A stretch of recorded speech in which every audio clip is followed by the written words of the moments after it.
네, 오늘 저는 이 말씀을 가지고 셋째 재앙, 티끌이 이가 되다라고 하는 제목을 가지고 하나님의 말씀을 증거하겠습니다. 우리가 성도가 가는 길이 여러 가지 길이 있는데 성경에 보게 되면 우리를 좁은 길로 가라, 또 좁은 문으로 들어가라 라고 말씀합니다. 왜 우리가 좁은 길로 가야 하고 좁은 문으로 들어가야 합니까? 그 이유는 그것이 바로 하나님의 나라이고 또 예수님의 복음 때문에 그렇습니다. 예수 믿기 전까지는 모든 것이 나 중심이었습니다. 세상 중심이었습니다. 그러니까 세상적인 관점과 기준을 가지고 살아왔습니다. 그런데 예수님을 영접함으로 말미암아 이제는 더 이상 세상의 기준이 아니고 하나님의 기준이 되는 것이고 하나님의 말씀이 기준이 되는 삶을 살기 때문에 그렇습니다. 그래서 우리는 예수를 믿음으로 말미암아 우리는 인생이 또한 운명이 바뀐 사람들인 것입니다. 어떻게 바뀌었습니까? 살아도 주를 위하여 살게 되는 것이고 죽어도 주를 위하여 죽는 인생으로 바뀌게 되었습니다. 그러므로 우리가 하나님 안에서 또 말씀 안에서 우리 인생을 바라볼 수 있게 되고 또 우리 인생을 말씀으로 우리가 재해석할 수 있게 된 것입니다. 예수님이 제자들을 부르셨을 때를 가만히 보게 되면 예수님은 세상의 기준으로 제자를 부르지 않으셨습니다. 가진 것 없는 자들, 초라한 사람들, 약자들을 부르셔서 그들을 제자로 만드셨어요. 왜 그렇게 하셨겠습니까? 당시에 많이 배웠던 바리새인들이나 아니면 사두개인들이나 그런 당대 최고의 사람들로부터 존경받는 사람들이 아니라 그냥 바닷가에서 고기 잡는 사람들을 예수님께서 택하셔서 그들을 제자로 만드셨어요. 왜냐하면 그것이 바로 하나님의 나라이기 때문에 그렇습니다. 모세와 아론 그리고 바로를 통하여 우리는 출애굽기를 보게 되면 하나님의 나라가 어떻게 펼쳐지고 동시에 하나님의 나라를 막는 자는 또 어떻게 하나님의 나라를 막는가를 우리가 볼 수 있다는 것입니다. 하나님은 만물의 주관자이십니다. 하나님은 우리가 참새 한 마리 땅에 떨어지는 것도 하나님이 허락하셔야만 떨어진다는 거죠. 참새만 그렇습니까? 아닙니다. 지금 이 가을이 되니까 가로수들이 많이 떨어지지 않습니까? 여러분, 단풍 하나 떨어지는 것도 바람에 떨어지는 것 같지만 그 모든 떨어지는 것들도 하나님이 허락하셔야만 떨어지게 되는 것입니다. 성경에 보게 되면 하나님 우리의 체질을 아신다는 말씀이 있어요. 하나님이 우리 모든 것들을 다 아신다는 거예요. 우리가 가까이서 보면 그 사람의 성품이라든지 그 사람의 인격을 아는 것처럼 하나님 우리 모든 것들을 다 아신다는 거죠. 우리의 모든 것들을 아실 뿐만이 아니라 우리의 과거, 우리의 현재, 우리의 미래를 하나님이 다 아신다는 겁니다. 그렇기 때문에 우리는 하나님을 선하신 하나님으로, 인자하신 하나님으로, 또 진실하신 하나님으로 믿을 수가 있는 것입니다. 시편 103편에 보게 되면 여호와는 긍휼이 많으시고 은혜로우시며 노하기를 더디하시며 인자하심이 풍부하시도다라고 했습니다. 여러분, 하나님께서 은혜로우시며 노하기를 더디하시며 인자하심이 풍부하시기 때문에 우리가 지금 여기서 하나님께 예배를 드릴 수 있는 것입니다. 왜요? 우리는 바로 하나님 인자함의 대상이기 때문에 그렇습니다. 특별히 출애굽기를 보게 되면 이 바로왕을 보게 되면 인간의 지혜가 얼마나 중요한가를 우리가 정말 깨닫게 됩니다. 바로의 어리석음과 완고함을 보면 그의 어리석음과 완고함이 어떤 결말을 맺게 되는지를 우리가 보여주는 것입니다. 저는 오늘 본문에서 세 가지로 교훈을 얻고자 하는데요. 첫 번째는 하나님은 아무런 예고 없이 애굽 땅에 재앙을 내리셨습니다. 16절 말씀 보게 되면 여호와께서 모세에게 이르시되 아론에게 명령하기를 내 지팡이를 들어 땅에 티끌을 치라 하라. 그것이 애굽 온 땅에서 이가 되리라 라고 했습니다. 애굽에 내려진 10가지 재앙 가운데 세 번째 오늘 이 재앙과 여섯 번째 악성 종기 재앙과 또 9번째 흑암 재앙은 하나님이 예고 없이 내리신 재앙인 것입니다. 하나님께서는 하나님을 거역하고 말씀을 거역하고 불순종하는 자들에게 얘기하지 않은 재앙과 징계를 내리심을 볼 수 있습니다. 하나님은 애굽 온 땅에 티끌이 이가 되게 하셨습니다. 이라고 하는 단어를 히브리어로 보게 되면 킬림이라고 하는 단어를 사용했는데, 이 말은 출애굽의 이 재앙에서만 나타나는 단어인데요. 영어 성경을 보게 되면 넷라고 하는 단어를 썼어요. 넷. 한국말로는 뭐냐면 각다기라는 단어를 번역을 해놨습니다. 그러니까 우리가 생각하기를 어떤 모습이냐면 거대 모기와 비슷한 생김새를 가지고 있습니다. 이러보건대 사람들을 아주 성가시게 하는 그런 곤충이 지금 티끌이 다 이가 된 거죠. 어떻게 생긴 겁니까? 땅의 티끌에서 이가 생기도록 하셨습니다.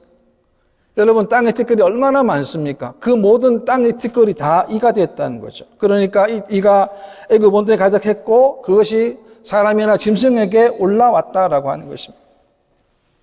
그러니까 지금 애굽 사람들은 어떤 고통을 겪고 있습니까? 영문을 아무도 몰라요. 그런데 계속적으로 고통과 고뇌와 고난을 지금 겪고 있다는 거죠. 하나님 왜 이렇게 하셨겠습니까? 하나님께서는 10가지 재앙을 통해서 애굽 사람들이 섬기는 신을 치신 것입니다. 10가지 재앙은 모두가 다 애굽의 신들과 관련되어 있는데, 특별히 세 번째 재앙도 마찬가지입니다. 땅과 사막의 신인 셋이라고 하는 신에 대한 재앙을 하나님이 그들에게 내리신 것입니다. 무슨 말입니까? 이 땅의 신은 뭐라는 거예요? 신이 아니라는 거예요. 그 사실을 애굽 사람들에게 또 택한 이스라엘 백성들에게 분명하게 보여주는 것, 그것이 하나님이 그들을 통해서 10가지 재앙을 통해서 그들에게 보여주고자 말씀하시는 것입니다. 특별히 애굽 사람들은 고대로부터 청결한 생활을 하는 민족으로 잘 알려져 있습니다. 그런데 그들의 그런 이가 몸을 괴롭히게 된 것이죠. 이것을 통해서 뭘 할 수 있습니까? 이것 통해서 우리가 할 수 있는 것은, 우리가 하는 인간들은 우상 숭배를 하는 것이 하나님께 얼마나 가증스럽고 또 하나님이 그것에 대해서 결코 가만히 계시지 않는 사실을 분명히 말씀하는 거예요. 다시 말하면 우상 숭배에 대한 결말은 뭐라는 겁니까? 고통과 멸망이라는 거예요. 신명 20장에 보게 되면 장색의 손으로 조각하였거나 부어 만든 우상은 여호와께 가증하니 그것을 만들어 은밀히 세우는 자는 저주를 받을 것이라 할 것이요 라고. 여러분, 다른 사람 몰래 은밀하게 세우는 사람도 뭡니까? 하나님의 저주를 받는다는 거죠. 여러분, 우상을 만든다는 게 어떤 의미가 있겠습니까? 우상을 만든다는 것은 하나님께 등을 돌리는 가장 기본적인 행위라는 거죠. 하나님께 등을 돌리는 가장 기본적인 게 뭐냐? 그것이 바로 우상을 만드는 거라는 거예요. 이 우상 숭배는 결국에는 하나님의 심판을 초래하게 된다는 것을 하나님은 재앙을 통해서 그들에게 말씀하는 겁니다. 그러니까 하나님은 하나님만을 섬기기를 원하셨던 것입니다. 그렇다면 오늘은 어떻습니까? 오늘날에도 수없이 많은 우상들이 하나님의 자리에 앉아 있습니다. 우리가 사는 시대는 자본주의 시대 아닙니까? 자본주의 시대는 뭡니까? 돈에 의해서 좌우되는 세상 아닙니까? 많은 사람들이 돈만 있다고 한다면 행복하고 돈만 있다고 한다면 모든 것이 가능하다고 믿는 사회 아닙니까? 그래서 최고의 우상이 뭡니까? 오늘날에도 물질이 그 자리를 차지하고 있다는 거죠. 그러나 아무리 돈이 많아도 할 수 없는 것이 있습니다. 대표적으로 뭡니까? 아무리 많은 돈을 가지고 있어도 인간을 구원할 수가 없는 겁니다. 아무리 뛰어나고 물질이 많이 소유하고 있다 할지라도 인간은 구원받을 수가 없는 것입니다. 뿐만 아닙니다. 그 사람이 아무리 고매한 인격을 가진다 할지라도, 아무리 좋은 자선사업을 많이 한다 할지라도 구원받을 수 없다는 거죠. 왜 그렇습니까? 구원은 오직 예수 그리스도의 피만으로, 피의 공로만으로 우리가 구원받을 수 있기 때문에 그렇습니다. 또 하나는 하나님은 지극히 작은 티끌을 가지고도 역사하신다는 사실입니다. 여러분, 작은 티끌인데 그것이 재앙을 만들었어요. 비록 재앙이지만 우리 인생 가운데도 우리도 정말 작은 티끌 같은 사건과 사고를 가만히 보게 되면 그 사건 뒤에 누가 계신다는 거예요? 하나님이 계신다는 거예요. 나는 그렇게 하고 싶었는데 하나님 계속 막으셨어요. 왜 막으셨을까? 이제 시간이 지나고 나면 그 이유를 이제 알게 되는 거예요. 나는 정말 이 일을 하고 싶었는데 못하게 하시고, 하기 싫은 일을 나는 정말 이게 하기 싫은데 하나님 이걸 하게 하신 게 왜 그렇습니까? 그런 과정을 통해서 하나님의 사건과 우리 인간의 사건과 사고를 통해서 하나님이 주시는 놀라운 은혜와 은총을 우리가 깨닫게 된다는 거죠. 넘어지기도 하고 눈물도 흘리고 좌절도 했습니다. 안타까웠습니다. 그런 모든 과정을 통해서 우리가 뭘 할 수 있습니까? 하나님 우리들에게 저자씨 많은 믿음 하나를 주셔서 그 믿음으로 지탱하고 살아갈 수 있도록 하나님이 허락해 주시는 거예요. 여러분 겨자씨를 보셨습니까? 정말 작습니다. 깨보다 더 작습니다. 정말 그런데 그 작은 믿음이 우리 안에 있어서 나로 하여금 힘들 때도 있었고 넘어지기도 하고 실망하게 됐지만 그러나 결국에는 그 믿음을 통하여 하나님이 다시금 일으켜 세워 주신 것입니다. 그것이 뭡니까? 정말 사소한 것 하나하나도 마찬가지예요. 특별히 우리가 본문에서도 예상하지 않았던 때에 애굽 사람들에게 애굽 사람 가축에 이가 오른 것처럼 우리 인생도 마찬가지 아니겠습니까? 우리 인생 아무도 몰라요. 어떻게 될지 어디로 갈지는 아무도 모른다는 거예요. 우리는 아무도 모르기 때문에 어떻게 해야 되겠습니까? 영적으로 깨어서 더 하나님의 뜻을 분별해야 되겠고 우리가 하나님의 뜻에 더 가까워질 수 있는 믿음의 삶이 되어야 할 것입니다. 달란트 비유를 보게 되면 여러분 주인이 오기 전까지는 누가 잘했는지 평가를 할 수가 없어요. 여러분 주인이 오기 전까지 누가 제일 편했겠습니까? 한 달란트 받은 사람 아니겠습니까? 왜요? 그 사람은 어떻게 했습니까? 받은 달란트 어떻게 했습니까? 땅 속에 감추어 묻어두었기 때문에 그래요. 이 한 달란트 받은 사람은 뭘 간과한 겁니까? 마지막 때 주인이 오게 되면 반드시 결산을 하게 될 거라는 사실을 간과한 거예요. 주인이 왔습니다. 어떻게 됩니까? 결산하지 않습니까? 그때는 두 종류로 나누어지게 되는데 착하고 충성된 종이 있었고 또 하나는 뭡니까? 악하고 게으른 종이 분류된다는 거예요. 똑같은 일을 했는데 모르지 않습니까? 마지막에 안다는 거예요. 마지막에. 우리는 아직 마지막에 아니에요. 아직 숨이 있습니다.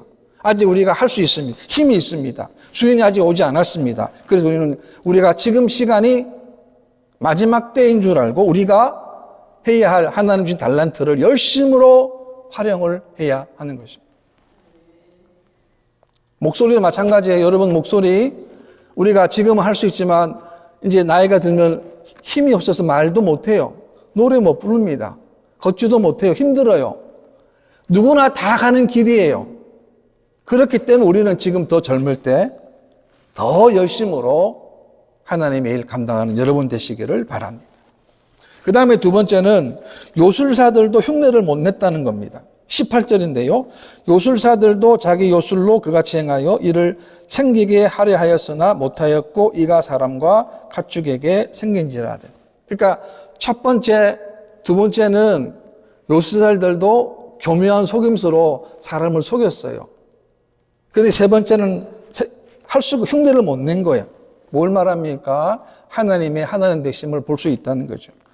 세상의 악한 사단은 지금 역사하고 있습니다. 우리는 사단에 속지 말아야 합니다. 사단의 음흉한 전략을 보십시오. 어떤 전략입니까? 우리를 무너지게 하는 거예요. 예배를 못 드리게 합니다. 우리를 망하게 하는 거예요. 그 전략이 뭡니까? 속임수라는 거예요. 그리고 가장 약점을 터치합니다.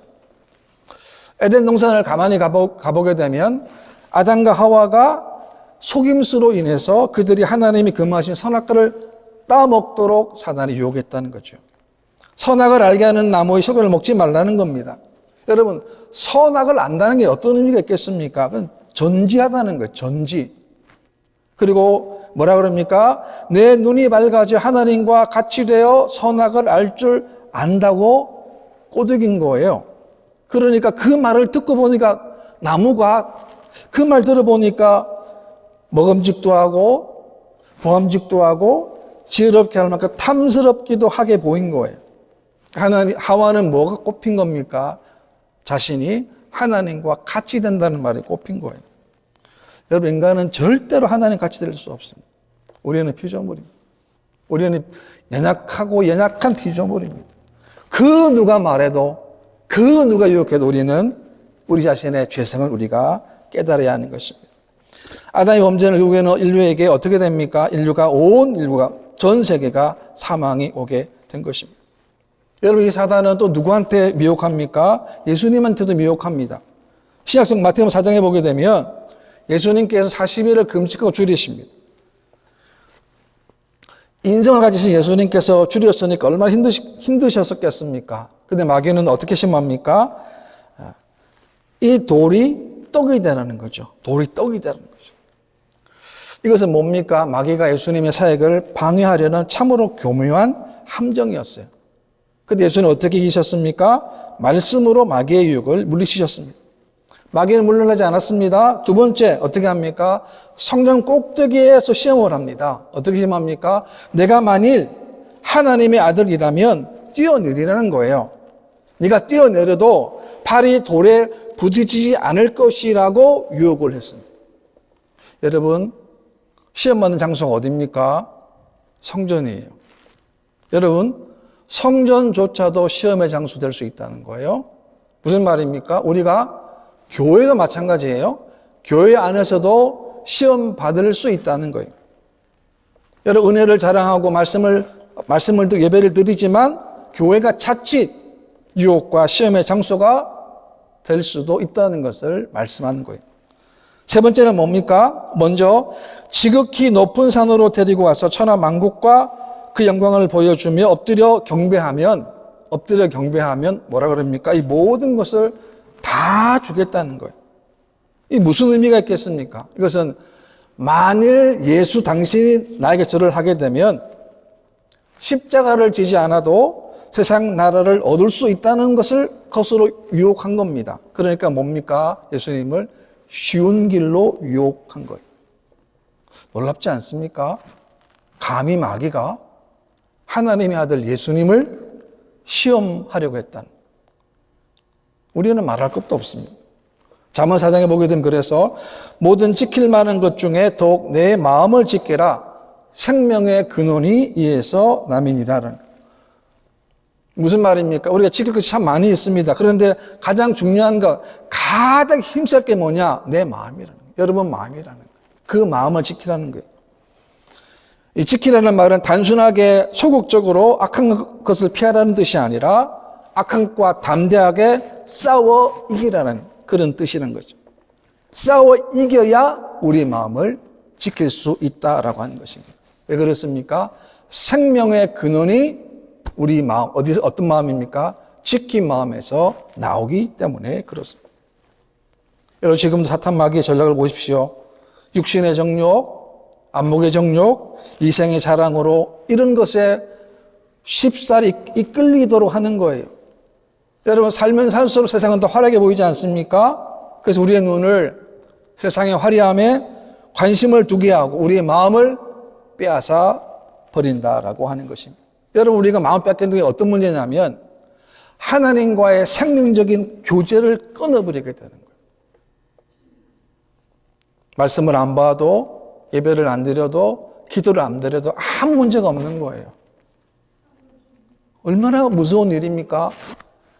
예배를 안 드리고, 기도를 안 드리고, 안 하고, 말씀을 안 듣는데도 내 인생에 아무 문제가 없어요. 여러분, 그게 문제가 없으면 됩니까? 아니에요. 엄청난 문제예요. 왜? 내 영혼이 죽어가고 있고, 내 심령이 죽는 거예요. 근데 마귀는 이렇게 하는 거죠. 그 마음을 빼앗는 거예요. 여러분, 마귀의 속삭임은 언제나 달콤하고 유혹합니다. 그럴싸합니다. 그러나 마귀의 유혹을 덥석 무는 순간에 어떻게 됩니까? 나락으로 떨어지게 된다는 거예요. 예수님이 가르치신 주기도문을 보게 되면 이렇게 말씀하고 있습니다. 우리를 시험에 들게 하지 마시옵고라고 기도하라고 하셨어요. 시험이 없는 게 아니에요. 시험은 다 있습니다. 누구나 시험을 당하고 다 있는데 뭐라고 합니까? 예수님께서는 우리를 시험에 들게 하지 마시옵고라고 했습니다. 우리는 기도할 때마다 하나님 우리가 매일매일 시험에 들지 않도록 주님이 지켜달라고 기도해야 합니다. 시험에 드는 것들이 내 마음에 점령하지 못하도록 우리가 기도를 해야 하는 것입니다. 그 다음에 세 번째는 여전히 깨닫지 못하는 바로의 강박함을 볼 수 있습니다. 19절인데요. 요술사가 바로에게 말하되 이는 하나님의 권능이니이다 하였으나 바로의 마음이 완악하게 되어 그들의 말을 듣지 아니하였으니 여호와의 말씀과 같더라라고 했습니다. 요술사들도 자기 요술이 있었다는 거죠. 사람들이 모르는 뭔가 있었던 것 같아. 자기 요술이 있었는데 이 요술로는 안 되는 거예요. 뭘 깨달은 겁니까? 이것은 지금 한 이 재앙은 뭐라는 거예요? 하나님의 권능이라는 거예요. 좀 어렵지 않습니까? 이 사실을 통해서 이것은 내가 할 수 있는 게 아니라는 하나님의 권능이라는 사실을 알게 되었어요. 그런데 바로를 보십시오. 바로의 모습은 이중적인 인격적인 모습을 보여줍니다. 하나님 재앙을 거두어 가시면 또다시 하나님의 약속을 어떻게 합니까? 스스로 바꿔버리는 거예요. 그러니까 바로 이렇게 한마디입니다. 강박함. 어떤 강박함입니까? 교만함. 왜 교만합니까? 깨닫지 못하기 때문에 그렇습니다. 지금 애굽에는 전 애굽 사람들이 고통과 고난 당하지 않습니까? 누구 때문이에요? 자기 때문입니다. 자기 때문. 그러니까 지금 모세나 아론이 와가지고 보내라 그 말 했을 때, 보내기만 하면 어떻게 됩니까? 더 이상의 재앙은 없는 거예요. 그런데 바로는 계속적으로 자신의 어리석은 지혜로 안 보내는 거예요. 안 보내면 어떻게 됩니까? 계속적으로 하나님의 재앙이 내리게 되는 거예요. 잠언 29장에 보게 되면 자주 책망을 받으면서도 목이 곧은 사람은 패망을 당하고 피하지 못하리라 라고 했습니다. 다시요. 자주 책망을 받으면서도 목이 곧은 사람은 패망을 당하고 피하지 못하리라고 했습니다. 어떤 사람 목이 곧은 사람입니까? 반복되는 훈계나 책망에도 불구하고 자신의 잘못을 고치지 않고 자기 마음대로 결정하는 양심이 마비된 사람을 말하는 거예요. 어떻게 됩니까? 패망당한다는 거예요. 이 패망당한다는 것을 원어를 보게 되면 산산이 부서진다는 거예요. 왜? 안 들으니까. 우리는 들을 때마다, 깨달을 때마다 여러분 깨달으시기 바랍니다. 내가 지금 가는 길, 이 길이 맞는가? 하나님, 나 때문에 내 주위의 사람들 어려움 당하는 건 아닌가를 우리가 한 번쯤은 뒤돌아볼 그런 시간도 필요하다라고 하는 것입니다. 바로는 지금 하나님 재앙 앞에서 어떻게 됩니까? 자신의 죄를 고백해야 됩니다. 그런데 바로는 그러지 못했습니다. 계속적으로 약속을 하고 또 번복하는 거죠. 그래서 우리가 이 땅을 살아갈 동안에 깨달을 수 있다는 것이 얼마나 큰 기쁨인지 몰라요. 여러분, 사울왕도 마찬가지입니다. 초대왕 이스라엘 사울왕 아닙니까? 사무엘상 28장에 보게 되면 블레셋과의 전쟁을 앞두고 있는데 사람들을 보니까 두려운 거예요.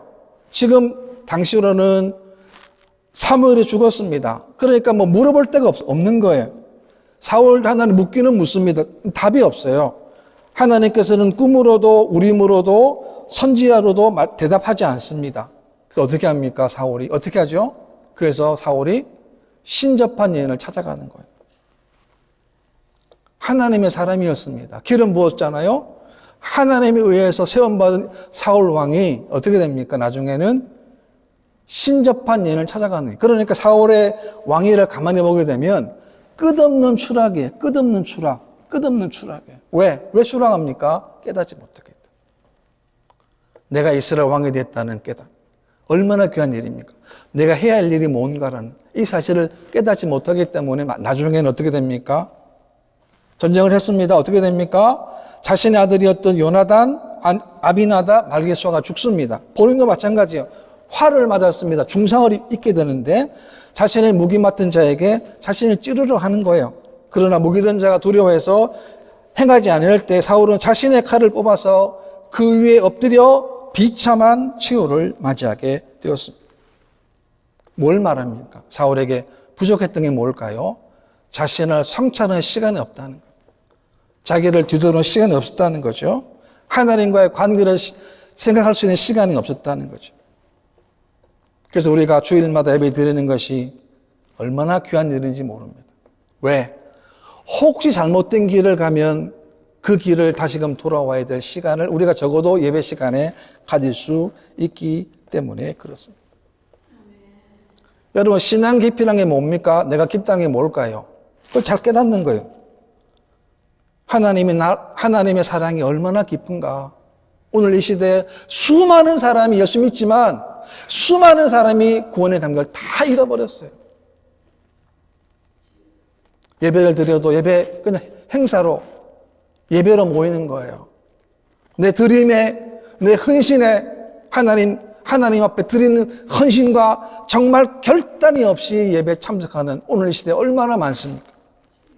이 사실을 우리가 깨달아요. 나는 내 삶 가운데 하나님 보실 때 부족한 것은 없는 거 얼마나 많겠습니까? 저도 마찬가지. 우리가 얼마나 그 사실을 깨닫고 내가 내 자신을 뒤돌아보는 거예요. 야고보서 1장입니다. 너희 중에 누구든지 지혜가 부족하거든 모든 사람에게 후히 주시고 꾸짖지 아니하시는 하나님께 구하라. 그리하면 주시리라. 여러분, 구하면 하나님이 주셔요. 여러분, 구하시기 바랍니다. 하나님 우리를 살리시기도 하시고 우리를 죽이기도 하십니다. 하나님 우리를 지켜주시고 우리를 건져주십니다. 이 사실을 우리가 올바르게 깨달아야 하는 것입니다. 우리가 어떤 일을 당해도 우리는 어떤 순간을 맞이해도 우리는 언제나 하나님만을 바라봐요. 그것이 하나님이 우리를 요구하시는 거예요. 그렇지 않으면 하나님도 다른 신 중에 하나가 될 수 있는 거예요. 얼마나 무서운 일입니까? 이 땅에 신이 없다는 거예요. 아무리 재앙했다 할지라도 없다는 거예요. 왜? 하나님만이 전능하신 하나님이시기 때문에 그렇습니다. 그 하나님 우리가 사랑하셨어요. 한 주간 동안 지켜주셨고 오늘 예배를 드렸습니다. 또 우리가 예배 드린 다음에 예배 한 주간 동안에 또 우리 외인 형제는 또 한국 가게 된 또 우리가 해야 할 일들이 많은 거 하나님이 다 도와주시고 지켜주신다는 사실. 그래서 남은 생애 동안 이 말씀을 잘 부여잡고 승리할 수 있는 저와 여러분 되시기를 주님의 이름으로 축원합니다.